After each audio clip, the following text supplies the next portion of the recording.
Well, howdy, nearly senior citizen here. Greetings, boys, girls, and all of our non-binary friends, and welcome to this, more of my disembodied hands over a table covered in paperwork. Last episode on Notequest, we were going through the sanctuary of the cold hero. Our hero itself, themselves, had gone through here and then down through a stairwell onto this level, whereupon they had been murdered by the monsters there, and Blasto the dwarf was no more.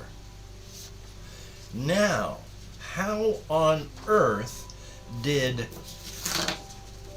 Farb, the cat person, get hold of Blasto's map? I'm not sure how that works out, but still, Farb, the cat person, who has essentially starts with 19 hit points, but then after I rolled on the table, came up with Lumberjack, which is plus 4 hit points. I have 23 hit points. I can also sell all of my items times 2 in town, because, hey, cat people are sexy, apparently. And also, whenever I destroy a door with my axe on a 6, I get a torch out of it, absolutely free. Past that, it's just an axe doing 1d6. Last time we did this, I was using a modified combat system that somebody had downloaded. No, somebody had written. I downloaded to test out, but this time it's going to become even more deadly because I want to try testing out just using the regular in-book combat system, which is not really a system, but still, there we go. So the one thing I'm going to do is continue to have where if I want to expend a torch to get through a trap, I can either burn a torch and then check for a trap, and if there is, then it's disarmed. Or what some people do is you discover if there's a trap, then you burn a torch to expend the trap. That kind of gets around the uncertainty part, so what could happen is you roll a d6 if you're going to burn a torch, and on a 1, the trap goes off anyway because you disturbed it while you located it.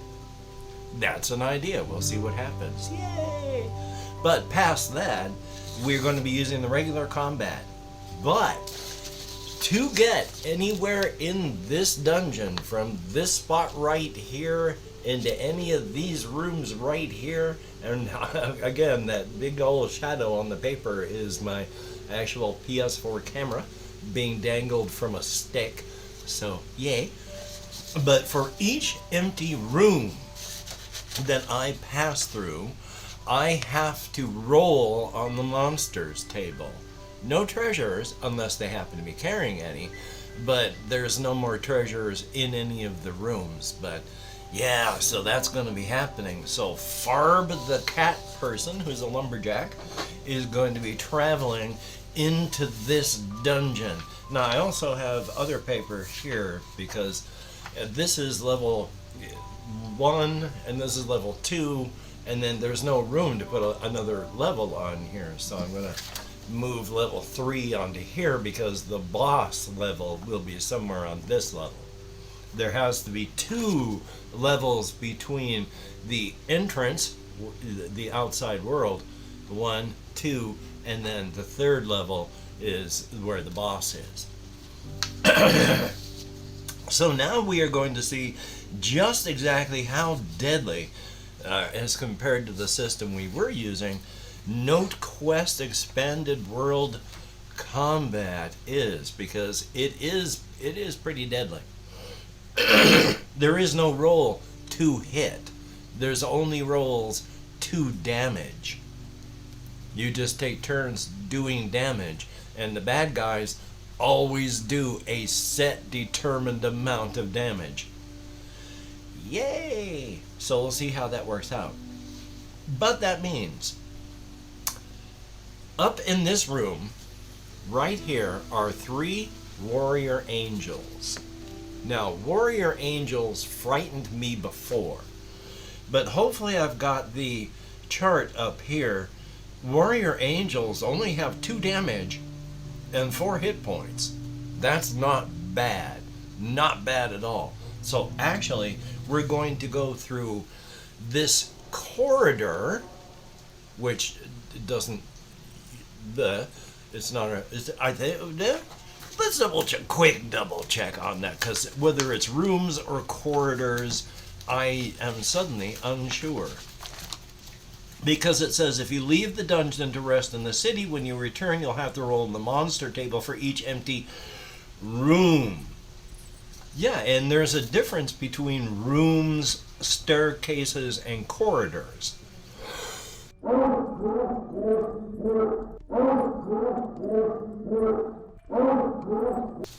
So, we're not going to roll for the corridors. That's not a room, essentially. It's just a corridor. And then we go into this room where we know there are 3 warrior angels. Now, we have the warrior angels. We don't have them written down on the paper over here. That's okay. This is, we will put this as 6 with a circle around it to indicate 6. And they are the 3, where are they? 3 warrior angels. Now they're special, none, but they have 4 HP, do 2 damage. Bingo. Okay. Now that, oh, well, we did undo the door, so all I have to do is go in again. So we're going to do that. Because it's quiet, they don't hear, so I get to attack first. I also forgot to get my notepad. So I could write things down on it. But it's just behind me. So we have the 3 warrior angels. 3 of them? Oh my god, suddenly I'm not too happy. And they got each 4 hit points. And they do 2 damage each. I'm putting a 2 out there to indicate they do 2 damage, which means every turn I am going to take 6 points of damage until I kill one of them. So I swing my lumberjack axe and let's see how much damage I do to the monster. It is a 2. That's not altogether special because I do 2 points of damage and then they do 6, which ow. So 22, 21, 20, 19, 18, 17 I'm down 2, which is kind of painful. And you may say, is it really combat just that simple? And you go back here, and they have combat. First, you need to know who will start attacking. If you open it without making a sound, you are the one who starts. When you just it will be you who attacked, and the combat continues to rotate between you and the monsters. When the monsters attack, add everyone's damage and reduce this value from your hit points. If it's your turn, roll the damage of the weapon you're using, choose an empty, and reduce its hit points value. And that's it. That is it. And then you keep trading until one of you is dead. So I roll again to see if how much damage I do. 4 points, which means, ba-boom. I have killed one of the warrior angels. It can no longer do 6 points of damage because, bang! My turn. They take their turn. I am not down to 17. I only subtract 4, which is 1650 for 13 instead of 11. So I'm going to roll to hit that second one there. Well, roll to do damage. And I do...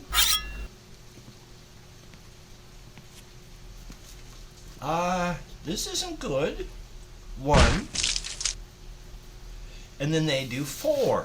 So I'm down to 9. Good golly, Miss Molly. Alrighty. Let's see how badly I am going to continue.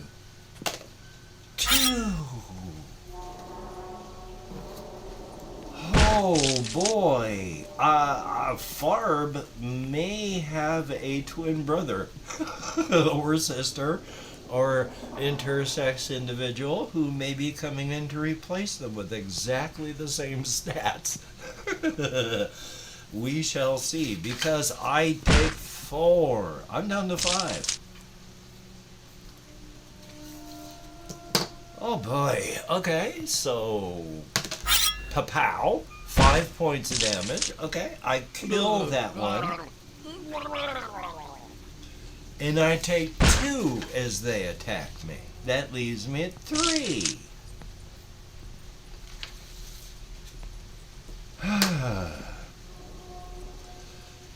So I do my damage towards it, and if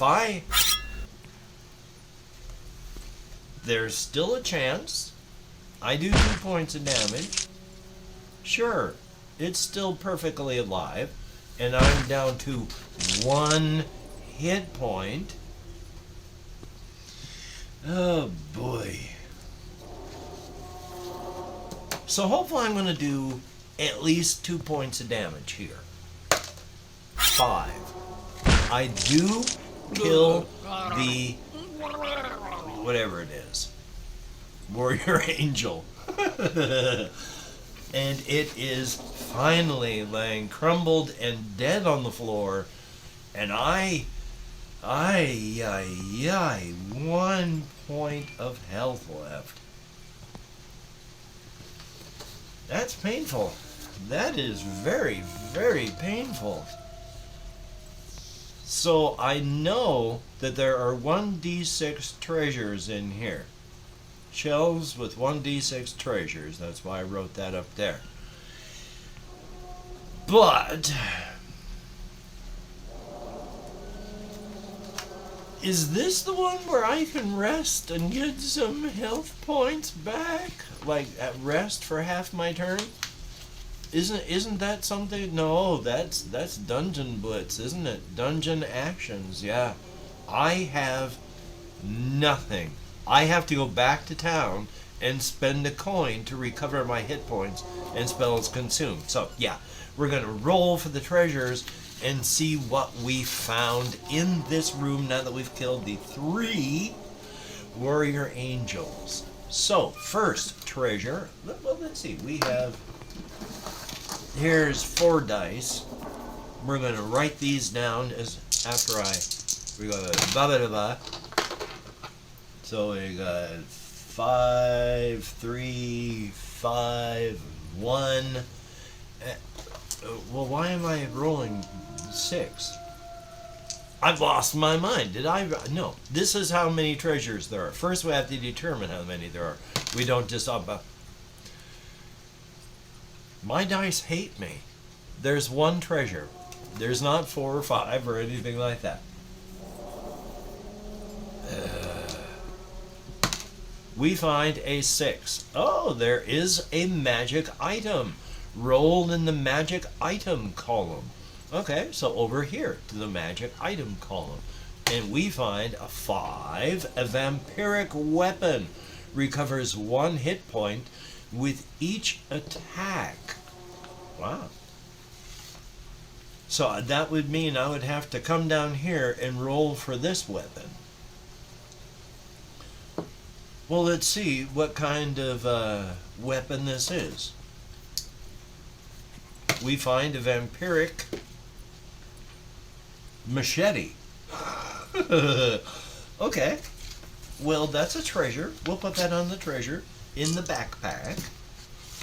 So there is, because I can sell it, I imagine, a vampiric machete. Heal. That's not an heal. 1 HP per attack. Very good. And it does, of course, 1d6. Very good. Very good. Very cool. How much is it worth? No idea. But there's tables and stuff for what you get for selling things like that. So very good. I'm going to have to go back to town with only 1 hit point. And then I'm going to have to sell this thing here. So, we leave the dungeon. Oh my god. And when we leave the dungeon, again, that's city actions. Sell items. You can sell any item in any city for 1 coin. Magic items can be sold for 1d6 minus 1 coins.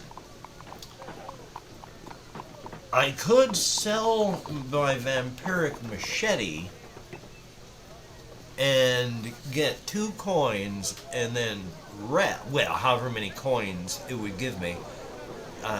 Or I could sell the axe and then just use the machete.